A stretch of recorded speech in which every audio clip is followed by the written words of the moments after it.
The Bankers Committee of the Central Bank of Nigeria yesterday held a special meeting that focused on Nigeria's non-oil sector. After the meeting, Central Bank Governor Gordon Emefiele announced a new scheme called the RT200, which he explained.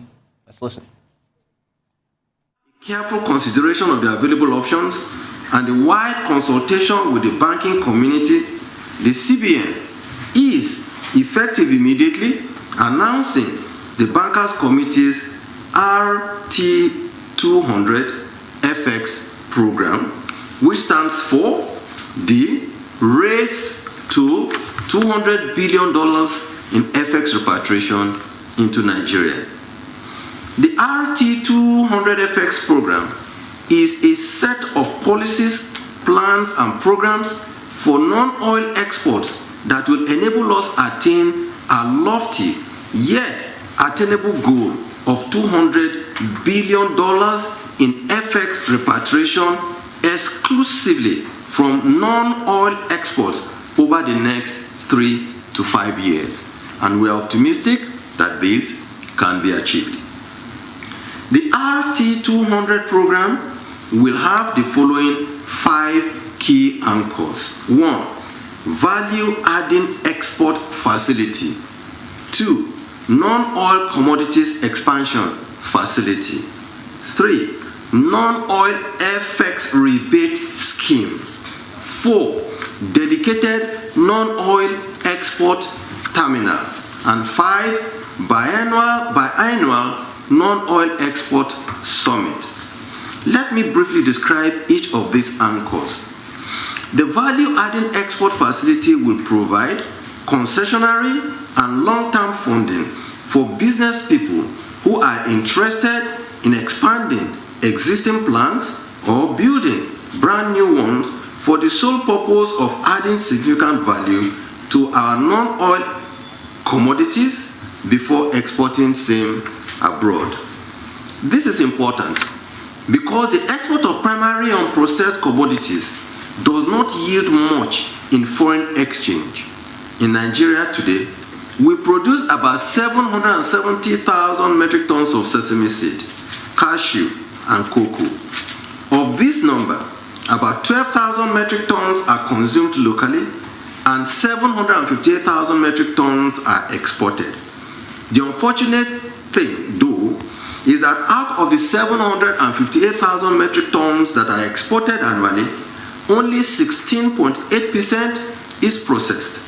The rest are exported as raw sesame, raw cashew, and raw cocoa, thereby giving Nigerian farmers an infinitesimal part of the value chain in these products. For example, the global chocolate industry is valued at about $130 billion. Of this amount, Cote d'Ivoire, Ghana, and Nigeria account for more than 72% of global cocoa exports.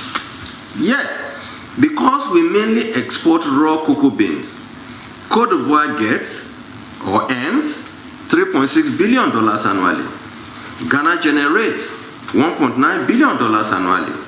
And Nigeria generates about $800 million annually from an industry that is worth over $130 billion.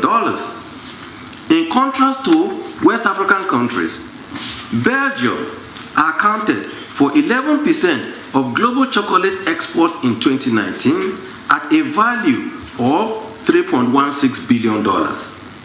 Similarly, Germany's chocolate export were worth $5.14 billion in the same year. These numbers are the same for other commodities as well.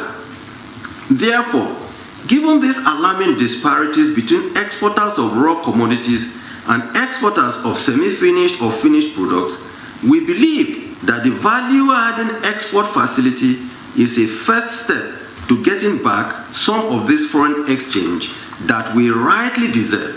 Indeed, we expect that this facility will also accommodate the demand of our youth population who are already adding value in using e-commerce and online methods for the provision and export of software, financial services, financial technology, Nigerian fashion and attires, and the likes.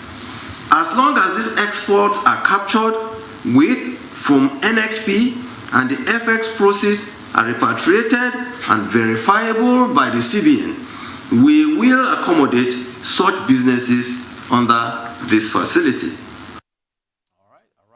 Business Analyst Chika Mbonu joins us now to discuss further. Chika, good morning to you. Thank you so much for joining us. Morning. So what do you make of this latest program, Chika? You've talked a lot about exports on this show. So I mean, our central bank now is give it to them also. They are good in names. Or, RT. Or from the 100 PPP. Yeah. Now we have this RT. 200. So they are very good in having names. Yeah. But be that as it may, we have said several times in this program that there's a major disconnect in the Nigerian economy. And the major disconnect is the fact that on the GDP level, the oil sector contributes less than 10% to our GDP. Yeah. Whereas the non-oil sector contributes the balance 90%. Now, you hang it there. But come down below that, you find that again, the oil sector contributes almost 70% of the revenues to our country. Right. Almost 90% of our foreign exchange. Whereas the non-oil sector is barely sweating. And so we have preached and we have pleaded that disconnect must be corrected. Right. It sounds so easy. It's always so easy for everybody, to gravitate towards the oil, and everybody just goes there to go and focus on oil. And little or no attention has been paid to the non-oil export. It's on that basis that you can, posit this CBN initiative. We have thought about that also in this program, that for a nation that talks about diversification of the economy away from oil. Yes. We lack seriousness in the promotion of non-oil exports. Again, this initiative, by the Bankers Committee, again supports that. It's in that direction. So it's commendable, just for me as an impartial observer, very commendable. And 5 planks. I have 5 planks. Yeah, the anchors, which you put out on the screen for our viewers already, and the value-adding export facility. Yeah. Basically for greenfield and for brownfield. Greenfield are new projects, and brownfields are existing projects who want to expand. Sole purpose of adding value to the production, the commodities that we have here already. You heard the CBN governor talk about the fact that even for cocoa, for example, right. Well, not the cocoa value chain, for chocolate industry, about $130 billion. Right. And Nigeria, Ghana, and Cote d'Ivoire contribute about 73% of the cocoa export. Meanwhile, we added $130 billion that we just have. Nigeria, for example, has only about $800 million in that chain because of the fact that there's little or no value added. We just export raw seeds. So it's important in the whole dynamics that we're talking about in the industrialization of Nigeria. That let's start doing things here. So that first facility, the value-adding export facility, is very, very critical. Okay. And so for serious people, 2 years moratorium, 10-year tenor at 5%. 5%. Yep. It's awesome. I mean, the major limiting factor to businesses like this have been eliminated. Then you have those, of course, the other one of non-oil commodities expansion facility. Major issue I found out also has been that you have a fantastic plant, the best equipment, the best machines, but no raw materials. Right. It's been a burn for the success of a lot of companies. So again, CBN saw that hole and has plugged it with this facility. So this is critical, again, for the process. And of course, you can see I'm rushing because of the fact that the dedicated non-oil export terminal has been a major issue. You've talked about it several times on the program. And a nation that is very serious about export cannot be behaving the way we behave. You know that there's a lot of reports out there that say that Nigeria loses about $140 billion every year because of the delays in the port process. And so these dedicated export terminals will be help. And I actually was jumping up when I heard that because this will help. Yes. But again, let me put it out there for the state governors. Yes. Who, I also I thought about in this program. Yes. A lot of them, find joy in just going to Abuja every month to go and share the FAC allocation.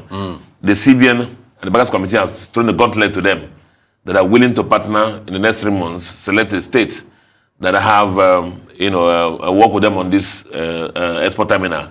And so this is an opportunity for state governors who are very serious to work with the central bank, prepare their states for this.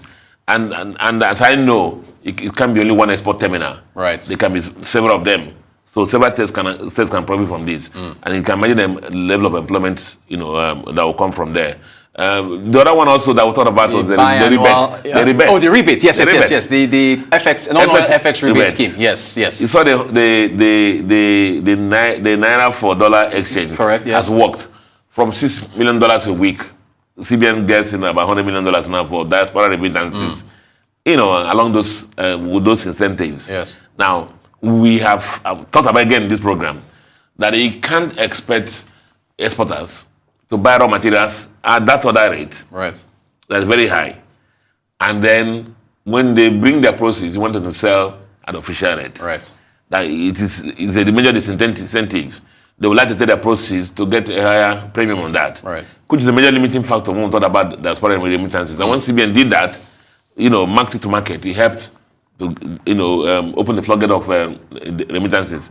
We believe also that this incentive will help exporters to remit their money because they'll get almost near market rate for their export proceeds. Yes. That's a very good one.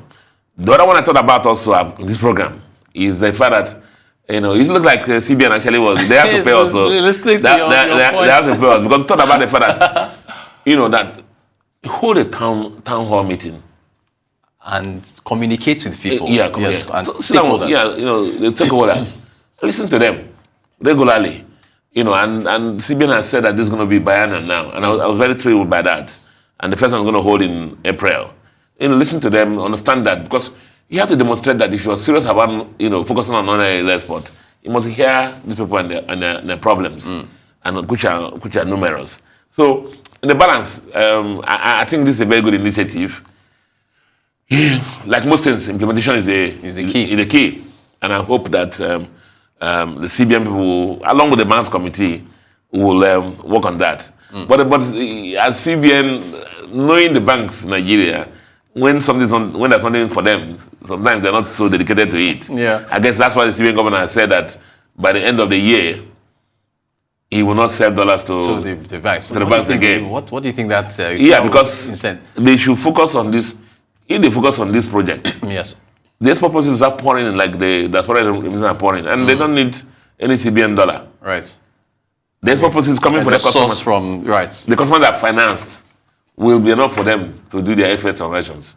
That's the incentive for the central bank. Gotcha. Central bank trying to push for the banks. Yeah.